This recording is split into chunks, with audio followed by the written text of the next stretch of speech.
Very good evening, everyone. Thank you for joining us today. Samir, good evening. Thank you so much for making time Good today. evening. Thanks, Atit. Thanks for having me over. Thanks, Divya. Also, congratulations on winning the IVC award for the best exit performance for Nexus. I think 2020 was pretty interesting for the fund overall.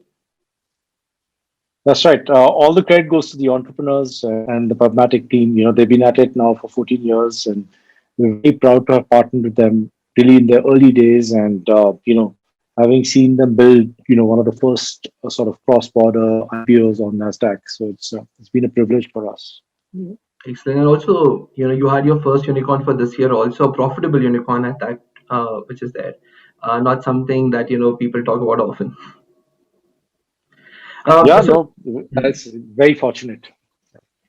So, Samir, here's the piece, right? What we have in audience today is a lot of large enterprises who are there.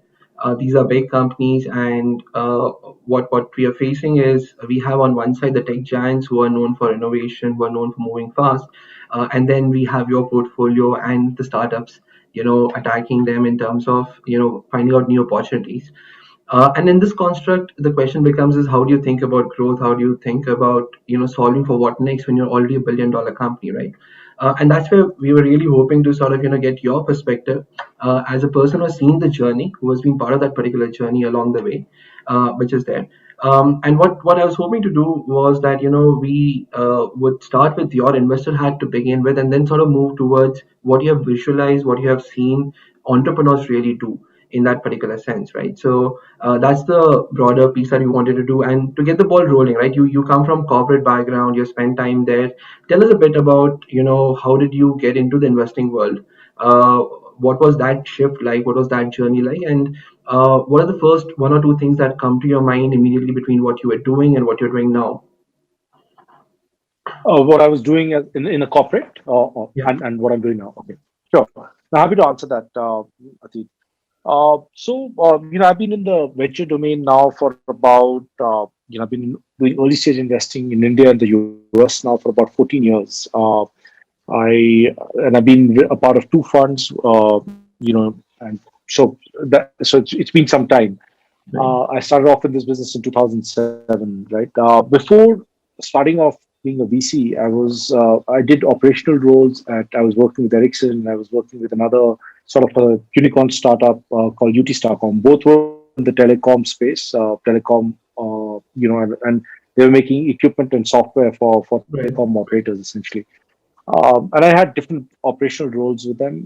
With Ericsson, I was a solutions architect, and at UT Starcom, I was a product manager. And prior to that, I worked with a startup in Chicago.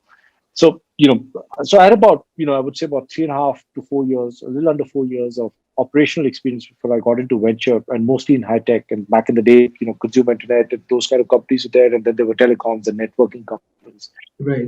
Finished up with college in '03, and I was very keen on. I love telecom companies and the whole space of computer networks and all that. That was something that I naturally gravitated towards.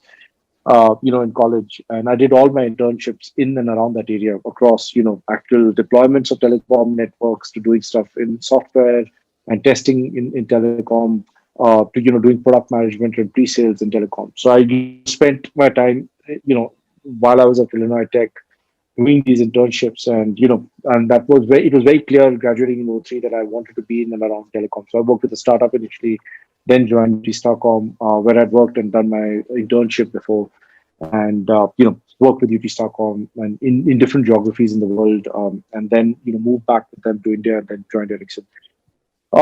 Doing operating roles was great, but there was this inkling in me that I wanted to combine my love for technology with how some of these companies are getting built out, right? And with at Ericsson, for example, I was working with a lot of early stage startups. Being a solutions architect, I was piecing together a bunch of their solutions. For Ericsson's offerings, there would be these point solutions that startups would be developing, and my role was actually looking at some of those solutions, understanding them, and and piecing them together in a broader solutioning offering that telecom operators could deploy into their networks, right? And that's when I started kind of developing this affinity towards learning more about these startups, how these companies are backed, and all of that stuff, right? And if they were still stable companies and all of that stuff. So that's how I got to know about venture capital and what these VCs who were backing these startups were all about. And that's when, this love for, trying to understand finance, really early stage companies, kind of innovating at the edge. And I understood that I'm not a big company guy. Coming from UD Stockholm into Ericsson, I realized that a big company is great. It's got its advantages, but I was somebody that I just felt that I needed to be around startups. And so Right. started doing my CFA level one at that point of time.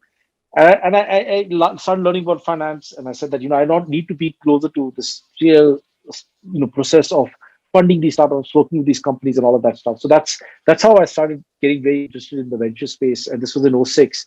And I started talking to certain funds. Reliance, which was a customer of Ericsson, was starting its own venture firm, and I joined in '07, really in the early days of venture capital in India, as the founding team member of Reliance Ventures, which is a subsidiary of Reliance Capital. And that plan was to kind of invest into doing cross border kind of investments, tech investments. Sure. And my role was really to do technology diligence, in some of these companies. So that's how I transitioned. It wasn't an easy thing. It was because I had no MBA, I had no consulting experience, I had operational experience, obviously in high tech companies in different roles. The product manager and solutions architect. But that's how the transition happened. The transition happened from being an operator of sorts with very little experience to doing CFA level one to then crossing over to this to the VC world, early stage investing world. And I would look back and I've had a great journey so far. I've learned a lot, made a lot of mistakes, made a few good investments. It's been phenomenal. I wouldn't trade it for anything else. No, perfect. I think one thing I can relate to is that I have myself been an operator for most of my life, and I've been working with entrepreneurs and had a very similar takeaway that I'm not a big company person. So what I love about Zinnov is that we get to work with big companies, but we are still a small company in that sense. Um, Speaking of which, So now you have this role, Samir, where you have been an operator. Now you're taking these decisions in terms of investing in companies, right? I want to ask two questions here. One thing we have seen with investors is that there is always a portfolio approach, right? You take multiple bets to begin with, and the second piece is that odds are between the time you make an your operating days to when you're cutting checks. The time has changed, the technology is changing, the market is changing. So how do you really keep yourself updated? How do you think about taking these particular bets? Give us a view on that particular piece. The portfolio approach, the thesis there, and then how do you sort of keep yourself abreast as a decision maker who's cutting a check to take those bets, building that conviction, to take those bets. sure, no, happy to answer that. So I'll take a step back and tell you what VC firms do, right? VC firms are raising money from, limited partners. These are large institutions, endowments, financial institutions, family offices, and the likes. So they pool together a lot of money, and they try and go out and invest into companies, right? That's how typically VC funds are Right. structured, right? Right. These are 10-year vehicles which are pooling together this patient capital towards funding early stage companies. VCs. When I talk about VCs, these are early stage venture things. So you're taking a 10 horizon towards looking at companies. And the idea is that you're going to invest into these companies and stay invested in them in their journey towards them becoming big companies. And like with everything, it's all about risk rewards, right?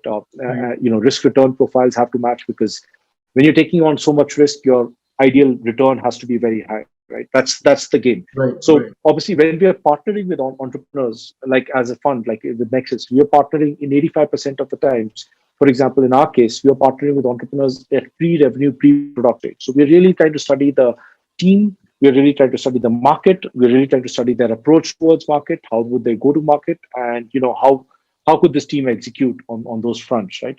So it's there is no playbook. There is none of that, right? It's really about it is kind of dark art, in many ways, trying to study these things. It's a combination of this: people, Right. market, and approach, right? So that's what you're taking. And when you're doing this, you're not doing just one investment. That would not be a venture firm. That would be like a search fund of sorts, which is just going to go and buy an existing company, and that's what it would do. Or two companies. It's We don't take that approach, because what comes with this territory in early stage investing is there is fatality. As you can realize, when you're doing these kind of investments, when there is nothing on the ground, and it's all a paper plan and two people or three people sit across the table, a lot of the times they would fail in achieving product market fit. They would fail because the team would break apart. There would be all these kind of issues, right? Which exist. All the risks are on the table at that point of time. So you have to take a sort of a portfolio approach as a VC, back 20 to 25 ideas, really work with them, and obviously hope, it's not, you'd always want each of them to succeed. But unfortunately, the power law of venture is that a lot of them don't unfortunately succeed because of various reasons. The market changes, they're not able to adapt to it. They run out of money, they can't raise money, teams don't get along, all of that stuff. So it's all of the above that can happens, right? And when you've been in this business for like 10, 15 years, you see all of it, right? You see all of it happening, not only at the very early stage, but it's also happening at, it's 5 years out into the company didn't change and the market changed behind them, right? So those kind of things happen. So you have to take a portfolio approach in backing multiple companies. And mostly funds have different pockets of investing in different sectors. Some of them are just focusing on healthcare, and then they would focus on many things within healthcare. In our case, for example, we're looking at multiple sectors and multiple spaces, right? So we are taking an approach around, looking at India macro. We're looking at enterprise in the cross-border side. So we take a very different kind of a portfolio approach towards that, and the teams are then specializing within that. So we have 10 investment professionals in our case. We all understand and operate in certain spaces. So the team has different kind of partners and team members who understand a particular space very well. And then they go ahead and do that. Now, coming back to, so I hope that answers your portfolio approach, because, you have to spread out risks in many ways. So that's fundamentally answering your question. On the market changes front, I've been looking at this for the last, you're doing this for 2007 onwards. In 2006, you could not take a company public on Indian markets, for example, or if it was loss making, right? So the market has changed vastly from there. You're going to see companies like Zomato go public, for example. They are vastly loss-making companies. Right? So a lot of that has changed. The ecosystem, obviously, the mobile penetration, broadband penetration, all of that was abysmally low in '07, right? So the market has changed drastically since then. We hardly had any unicorns or any of that stuff back then. Right. Now you have 40, 50 companies which are unicorns, and I think the numbers just going to explode over the years. So, a lot of things have changed in India. Last, I would say, post Geo and post Aadhaar, post UPI, payment systems, logistics getting solved. A lot of derivative on top businesses are getting built, and they're getting to market a lot faster. And hence you're seeing immense amount of value creation cycles are getting shorter. And, you talked about a company becoming a unicorn. There was a company that, 20 months since its first institutional check in from market has become the fastest unicorn in some ways. And I'm sure that record will be broken in the next, I hope, because it's great for the ecosystem, that record will be broken by other companies. So, you can see the value creation cycles are accelerating quite a bit. And the fact is that there is a massive move towards deeply unstructured parallel economy businesses towards online platforms, which are offering a trust layer on which multiple stakeholders can communicate. And that's why you're seeing a lot of these businesses move towards newer age online businesses, whether it's an urban platform, it's a Zomato, new categories being created. So it's a phenomenal time right now to be building companies, and the Indian market has a lot of depth in many areas, So of consumption I'll be that you're seeing these companies build out. yeah, quickly. So same piece, right? So you have this extremely fast-moving ecosystem market around you. The piece which many times when we talk to corporates in terms of them funding their internal teams for a new project, right? So they have internal programs to fund teams for a breakthrough innovation.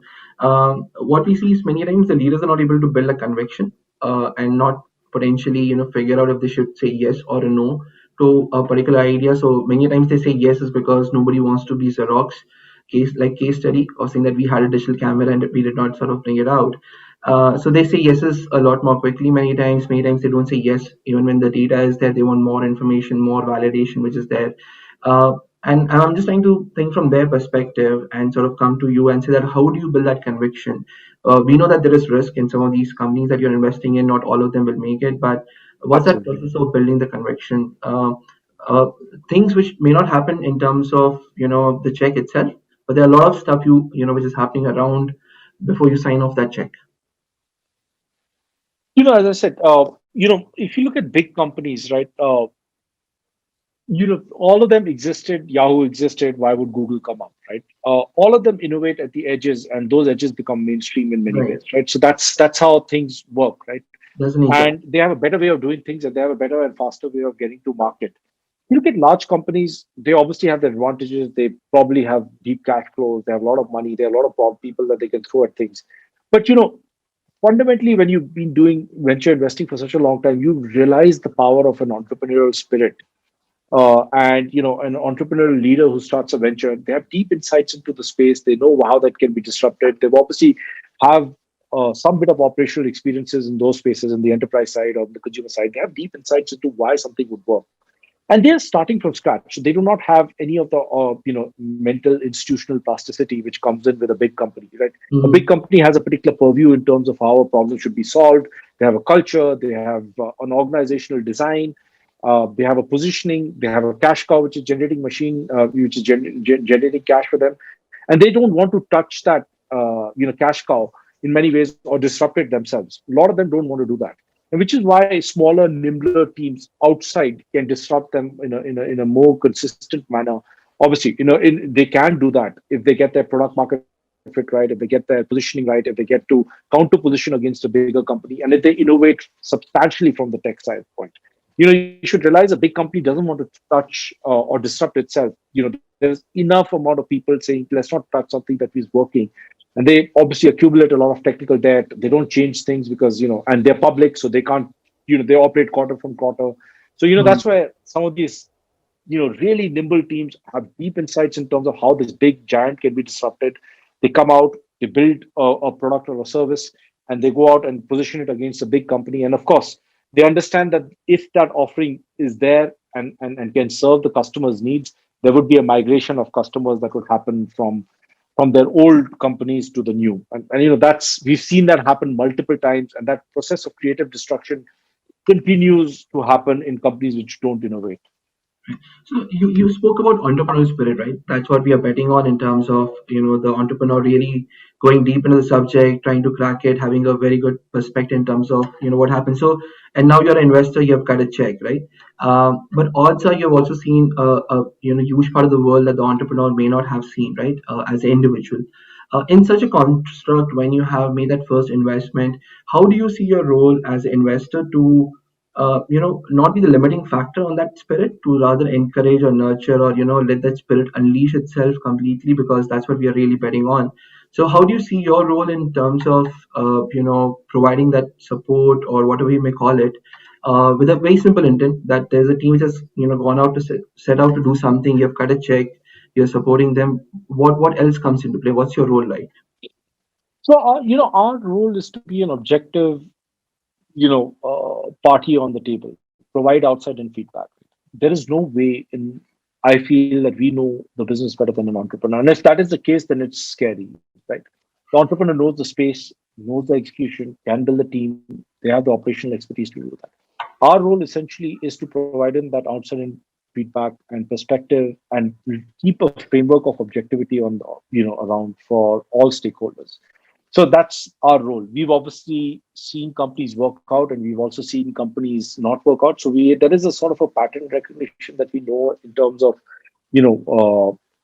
helping set some kind of guardrails for the entrepreneur.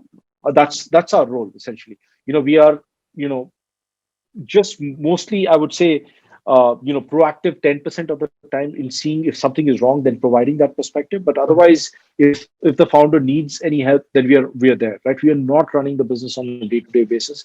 We are obviously very close to the entrepreneurs. The entrepreneurs realize that we are there on a call away or an email away. We are always there to help them in some ways, into our limited capabilities, helping them hire, convincing people to join, helping them think through strategy, helping them think through pricing, helping them think through positioning in the market, helping them get to some at a high level in an ethical way, some bit of competitive intelligence, knowing how other companies in their domain are positioning themselves. So all of that are like kind of inputs that the entrepreneur gets. And I don't think it's like oh, we are your boss or we are your board members. It doesn't work like that. If it's working like that, then it's not a healthy relationship. Right. If you look at our board meetings, it is, or any of those things, it is a very natural course of of dialogue which happens, because we realize that we are on the same side of the table in many ways. It's not that we are going to be successful if, by ourselves, and if the entrepreneur is not successful. We realize that we will be successful only if the entrepreneur is successful. In Right. their success lies our success. So we are very vested in the process of helping them, in the process of getting to be successful. And so, it comes from a lot of mistakes that we see that, across other companies. It comes from just learning stuff, and it also comes from being objective around the thing. And of course, I'm not saying that we don't make mistakes. We make mistakes in giving perspective, and that's what we appreciate founders pushing back and saying that no, you don't know what you're talking about. We appreciate that. And at that point of time, we shut up unless they're going really off the rockers. We generally are very, very reactive. As I said, 10% of the time we are proactive about certain things that would be deeply concerning, Right. Right. but that happens rarely, and that's what we really keep a watch on in terms of you know things. But we let the entrepreneurs run the business, and if we're not finding the entrepreneurs which are capable of running the business, then we've done our job wrong. We want founders to run the business, and Got it. we don't get in the way of that. So was it difficult this transition because you were an operator, right? You were used to doing things by yourself, building out, doing those POCs, those deployments, with startups. Personally speaking, was this transition difficult for you? Was it a journey in itself in terms of knowing that, hey, I have influence, I have the power, but I want to exercise it in a particular way where there's a distinction between, saying that there is a person A who's the doer, I'm the enabler, in spite of the influence that I can potentially, bring in. What was that like, if I may ask? Sure. So I think I would say that when I started out, there was nobody around to teach me. So I kind of jumped into the deep end of the pool in many ways. To start a fund pretty much. I was 26, right? So when I did that, right? It's been whatever 14 odd years since I've been doing this, right? So there was nobody around to teach me around how to do things. So I had to learn all my own. So I made my own mistakes, do all of that kind of stuff, right? I would say I genuinely enjoyed the intellectual rush that you get by talking to entrepreneurs and scoping things out. I just enjoyed that process so much that I took to it, and I realized that building companies is not only about doing technical diligence and doing understanding that a product works so it will do well. It's about how you take it to market. It's about how you position it, how you price it, how you compete against the incumbents. It's about how you build the sales for it, how you build the channel partnerships for it. So all those nuances, unfortunately, I learned by making mistakes in my investments. Nobody taught me around that. So I learned from I would say the University of Hard Knocks in the venture space. I didn't have great. My first investment was a failure, for example, right? For many reasons. It did really well and it failed because it had too much revenue concentration, for example, and then the customer that they were selling to declared bankruptcy. And this was into the 2007 or 2008 crisis. So the Okay. company, as a result, had liabilities that nobody could pay, so it died. Right. So you realize that certain factors around how to build a company, how do you so you realize from making some of these mistakes and making understanding some very basic things about business. So I learned that the hard way, for example, right? So that's what I would say, that the transition to venture is that you don't have full control, but Mhm. if you can provide that objective feedback and you understand certain things, that you become a better VC as you do Right. things. Now, after 50 investments, I can somehow, I would say, I'm still learning every single day, but I can at least understand and provide feedback to entrepreneurs around how they should think about revenue, go to market, and all those aspects. And as I said, I'm still learning every single day because the market is changing every single day. It's just a Right. fight to stay relevant every single day. But that's the part. But transitioning is because you need to have a personality in this business to be able to do a lot of context switching. I would have a company which is doing clinical research software, to doing going to a company which is doing B2B kirana retail, to be doing things Mhm. in developed tools. So there's a lot of context switching, and you have to be ready to live with that, and to be able to enjoy and thrive in the intellectual challenge of working with these entrepreneurs and still being relevant to them and being a sort of a trusted advisor to them. So I think that rush, that personality thing, you need to develop it. You need to be firstly acceptable to it. My job is not a 9 to 5 job, which is very predictable. Every day is very unpredictable, and you're always meeting with entrepreneurs who are doing very different things.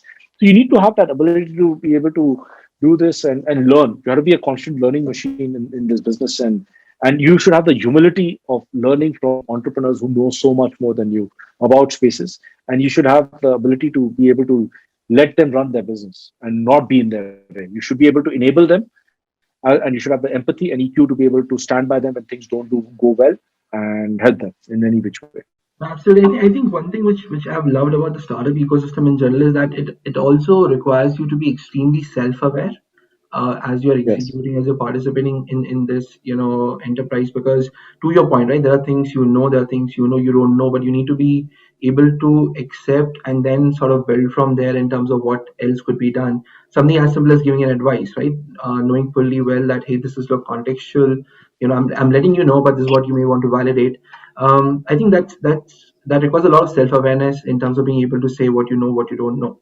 I want to move gears a bit here, Samir, and what I'm hoping to do is tap into your observations of what entrepreneurs do, right?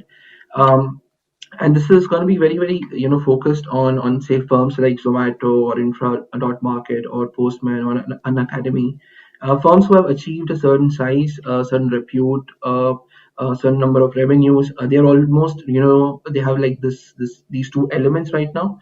They have to do certain things which they need to do because the business needs to run.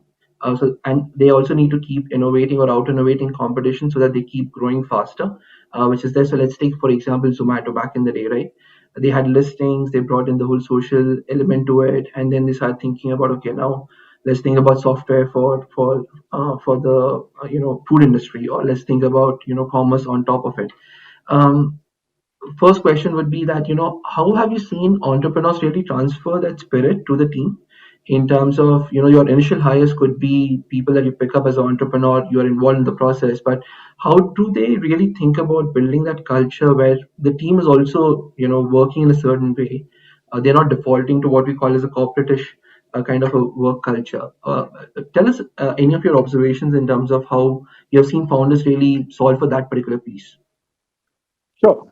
No, absolutely. I think, a startup by its very definition is an organization which is in search of a business model, right? That's how it starts off, right? And, one thing that is there is the degree of, you know, I would say the entropy of the world is always increasing, right? And that applies to every single thing Right. in the world, right? In any industry, things are changing constantly, right? So the entrepreneur has to be very adaptive. He has to understand, be self-aware.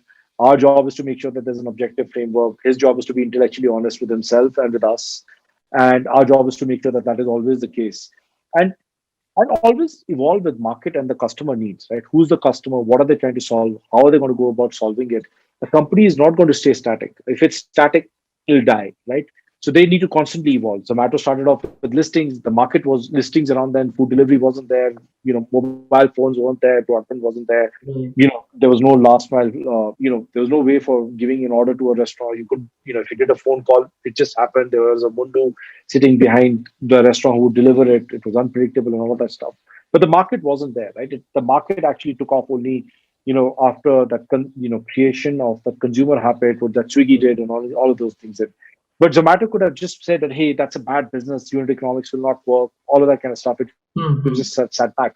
But they didn't do that, right? They realized that this was a market which was getting created. They jumped into it with 2000 in 2017. They acquired a company of ours called Roadrunner, and that's what started the they said that we have the listings business, which is a discovery eating out business, and they said that now the Indian consumer is ready for for food delivery, and they realized that they needed to make that transition from being a ad-driven business, which wouldn't have become a very big company, towards becoming a transaction-oriented business. And they realized that food delivery was important for that. And Dipinder was very self-aware that he needed a strong leader who understood the operations of building a world-class operational fleet. And he realized that he had to do it with Swiggy being in market leadership position. So he came from behind, but with a phenomenal team, the Roadrunner team that worked very closely with the with Zomato, and built out the entire delivery business for them, which is now the largest in the country. Right. So he came from behind, executed, evolved his business. The eat out business or discovery business is still running, but just imagine if the their business would have been down to zero in last year, but the food delivery business became larger, right? So and that has taken off well. They're much beyond the pre-COVID numbers today. So business is going to always evolve. The market, the consumer is always evolving. He's completely dissatisfied with all kinds of offerings. So a great company is always going to evolve its offering to meet. Right? Amazon is a phenomenal example. Right? They always say it's day one because beyond that is stasis. Right? Right. So that is what the journey of every startup should be like. And an entrepreneur makes sure that he is self-aware, and he then makes sure that he keeps infusing entrepreneurial spirit into the company by making inorganically and organically. They set a culture of absolutely making sure that they're at the cutting edge of innovation and constantly ready to disrupt themselves. Otherwise, they would be disrupted. So they realize that today when they start out, they disrupt an incumbent. But if they don't have a culture which would be of always innovating, then they would be disrupted. I think they realize that, and as that's why organizations which are entrepreneur run are phenomenal organizations. And the moment they move on to management, there's a principal management issue that starts coming into picture, and those Right. companies don't remain competitive. And we've seen that across with multiple companies on year, right? Right. Right. Very few companies like Microsoft and the likes, which are not entrepreneur run, can still continue to disrupt themselves. And that requires exceptional leadership at the top, and a culture of that who drives that culture through the firm. But otherwise, a lot of them just fade away over a period of time and don't continue to innovate, because that entrepreneur is not on the top, who's absolutely paranoid about losing and paranoid about not innovating. So, and that is what great entrepreneurs, whether it's Gaurav Munjal at Danak Academy is doing, or a Zomato, Dipinder is doing, Right. or Sobic or Naditya are doing at Infra Market. They're constantly disrupting, constantly evolving their offering towards making their businesses anti-fragile. That's absolutely the paradigm with which they work. They understand they don't want to be a one-trick pony, so they have to evolve with the customer needs. And that's how they make their businesses very anti-fragile, try to make their businesses anti-fragile by expanding the scope of their offerings to meet the customer needs. Got it. I think, the piece which you spoke about Zomato, right? What I find really interesting is that, there was a time when food delivery wasn't viable, and then there was a time when food delivery was viable, right? And consequently, you start entering it. One of the common things that we end up, finding, and this is my own personal experience, right? My first company that I joined and started working with, as a 21-year-old, I used to always get, answered a very simple question saying, simple answer saying, we tried it before it didn't work. We tried it before it didn't work, right? And this was me in 2008 trying to say, hey, look, it's 2008, it's not 1998. Things have changed, right? Today, this thing can really work. And this was a small company, right? This is an Indian family business with a great top line. We are growing really fast. But that was my biggest, friction point. We did this, it didn't work. And hence it won't work in future. Have you seen entrepreneurs sort of, putting in that effort to break away from those kind of mental barriers, or creating their own mental models? Because in a way what's happening is now, in that role of a large organization, they are also shifting. Their role as a doer is changing. They have to become a lot more enablers, because a lot of team members will be on the ground, will be closer to customers, might have great ideas coming in. Have you seen anything in particular which stands out for you, in terms of, say, Gaurav, right? An academy. They acquired a Tab Chief. They're creating an Academy Pro. They picked up a company from Zeta in terms of building out, taking on the coding side, right? That's a fairly different strategy, and it's a different way of building business. But have you seen any pattern in terms of, how the entrepreneurs have evolved as the company's grown bigger, in terms of their own awareness, or how their style of working, rather, let me put it this way? Yeah, I think, as I said, they are constantly evolving. If you look at Gaurav, his biggest paradigm is that how does he make sure that he's, obviously he's getting market leadership in test prep online, right? Online test prep, he's the leader today. But he realizes that, who is his customer, right? His customer is essentially, his customer are people who can be paying themselves. His customer is not the K-12 person, or where the customer and consumer in his case are similar, right? Hmm, hmm. They're the same. In K-12, the customer and consumer are different. The kid is learning, but the customer is the parent. Right? It Right. requires a different kind of a sales effort. So Right. Gaurav's paradigm is that he wants to be able to go after people where the customer and consumer are the same. They pay themselves and they want to learn. So, which is more in the realm of where he wants to be in adult education. which is different from what Byju's is trying to do, for example, in many ways, right? Right. Which is focused very heavily on K-12. He wants to be test prep and beyond, right? Right. So, when he's building his platform from that, he envisions that he wants to create a product which will create pull, and he wants to be able to, create this across different categories, whether it is test prep, whether it is coding, whether it is, adult coding, I would say, not kids coding. Right. He wants to stay core to his constituent of being the best adult learning platform in the country, where people pay for it, and there's a pull based on a great product, and which is why he's always trying to innovate at the edges in terms of how that would happen across teachers on the supply side as well on the demand side, right? So he's always innovating and disrupting those spaces by thinking about it. How does he build a platform for these constituents and different stakeholders in the adult education space? So, which is why he's making all these efforts towards whatever he's building, right? Whether it's Right. acquiring a tap chief, he's trying to infuse entrepreneurial talent in different contexts with the lowest common denominator understanding of Unacademy and the engine that Unacademy is built, and transfer these things. Right. That's what he's really trying to do. Which is why he's realized that he doesn't want to be just a one-trick pony. He's got cash cow going in one thing, but he wants to be able to build a business which is going to be focused on this adult learning part, whether it's a re-level, whether it's a graphy, whether it is all these initiatives that he's thinking about or dreaming about. That's what he's trying to build. That's what great entrepreneurs do. Like they make sure that they're not one-trick ponies. Of course, they try and get market leadership, and I think Unacademy is on track. But still, obviously, a lot more work needs to be done there. But he's always thinking about how do we build out the same persona of users. Tomorrow, how will they think about, okay, Hmm.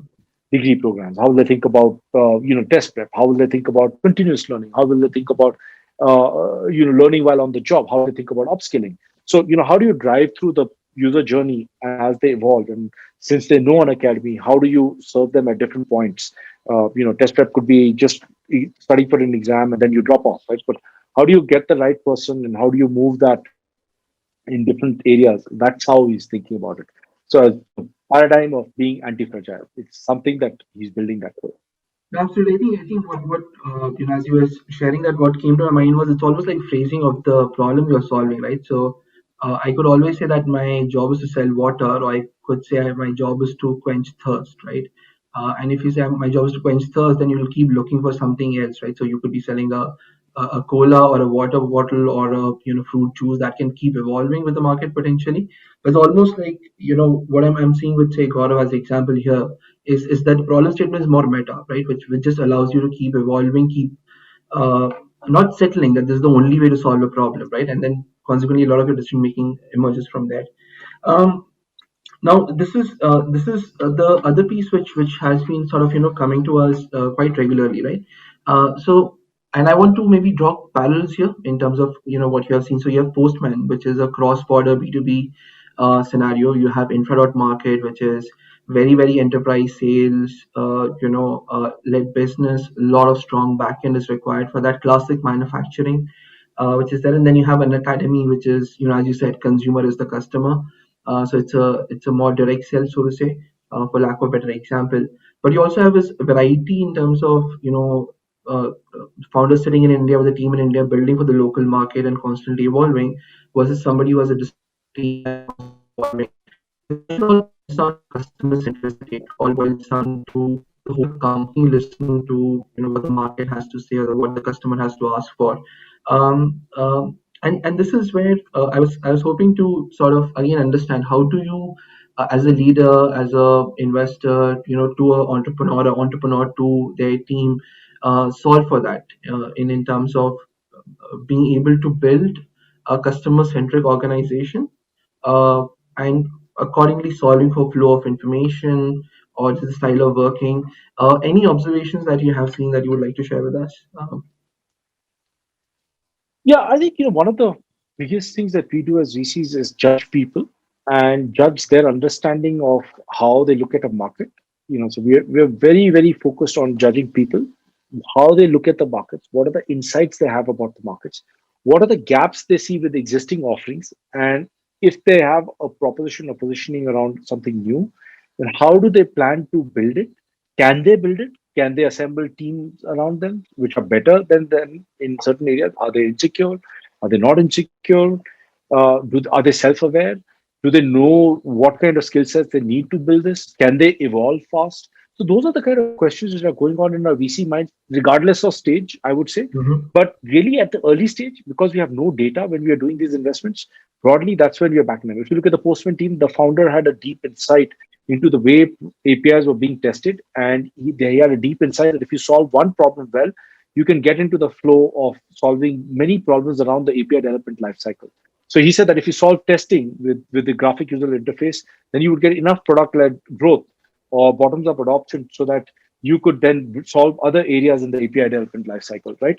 So he had that fundamental insight when we met him, and he had a free browser plugin, which we had, and there was no company. This was a side project, right? When we Right. funded him, but we saw an intensity and understanding of the market, which was beyond its years. This was a 25, 26-year-old person that I met at Leela for the first time.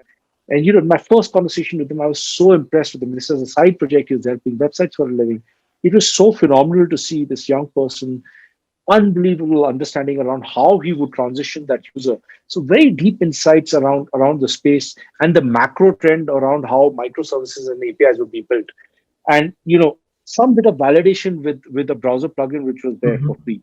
Right. So it was something that he'd solved and seen that problem when he was working at Yahoo as an intern. Right. He never had a job, none of that, right? But it was a leap of faith from us to say that, okay, here's the first $1 million. Let's incorporate the company. Let's build a team together. Let's go hire your VP engineering. They in fact started out from the Bangalore Nexus Bangalore office. In fact, they've incorporated, did all that stuff, and it's just been an absolute pleasure seeing how they've grown to be, one of the largest developer tools companies in the world. With about 15 million odd developers using the platform, right? And building for the world from India. I mean, and that is only because the team is phenomenal. I mean, if you meet Abhinav or you meet Ankit or you meet Abhijit, I mean, and Shamashish and the other people in the team, the way they understand the problem, they understand that one problem so well. They've articulated it and they understand the value of patience and doing the right thing for their customers and understanding each and every nuance so deeply, and being patient around it. That's that intensity and that craftsmanship that comes in the kind of software that they're building is so unique in the world that when people talk about Postman, they don't even know it's an Indian company. They just say that Right. it's one of the most phenomenal softwares that people have used. So and that comes from the intensity and the attention to detail that the founders have, and that's what we bet on when we wrote the first seed check. And of course, the company's gone on to build this out. So I think it was a recognition of people, again, a very large market, and broadly the value migration that we saw from SOAP coming into REST, and the evolution of how important API-centric businesses and APIs would be in the future.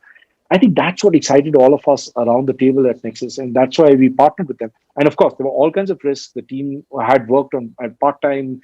There was no VP engineering. This was a browser plugin that Google was shutting down. When we wrote them the check, the Google, when the term sheet was signed, or was about to get signed, Google announced that they'll be pulling out the browser plugins for this.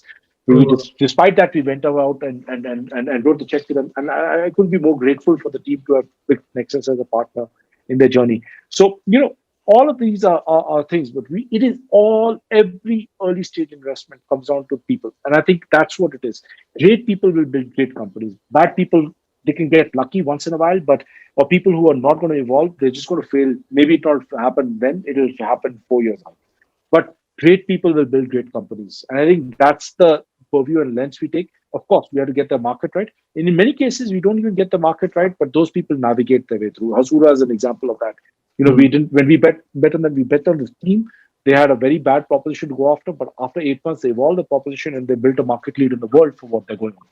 Right. So that's what it is. Great people will build great companies. It just requires patience and some bit of our understanding to be able to judge those people. And we make many mistakes at many times, judging people as well. So we got a share of failures as well. Yeah, I think that's the other piece, right? Accepting that mistakes will happen, but not stopping and continuing in terms of your own search of what makes you a better investor and also a better partner, rather to use the word that you prefer in terms of working with these entrepreneurs, right? Because they will make mistakes, we will make mistakes, but if there is an opportunity, somebody's got to try and grab it, and why not us? I think one of the fundamental takeaways I have had from our conversation today, Samir, is that what you're doing is you're betting on people, you're betting on their content and their conviction to be able to solve a problem, and What you're doing with the market data or the validation or the trends in the industry is more in terms of building your own confidence. But that's not what you're betting on, right? It's the people and their understanding of the problem, their uh, desire to really solve the problem. Everything else is just in a And their way, ability to evolve. Their exactly, ability to evolve. ability to evolve. No, wonderful. Thank you so much, Sami. This was really helpful. A key intent we had, with this fireside chat is to sort of help the leaders see how decisions are being made in the startup ecosystem, and hopefully the takeaway for them today is something which should make for a good evening whiskey conversation for a lot of people. But thank you so I much. hope I was able to do justice to this, and I really appreciate you having me on this panel and inviting me. Thank you so much. Thank you so much, Pleasure Sami. speaking with you.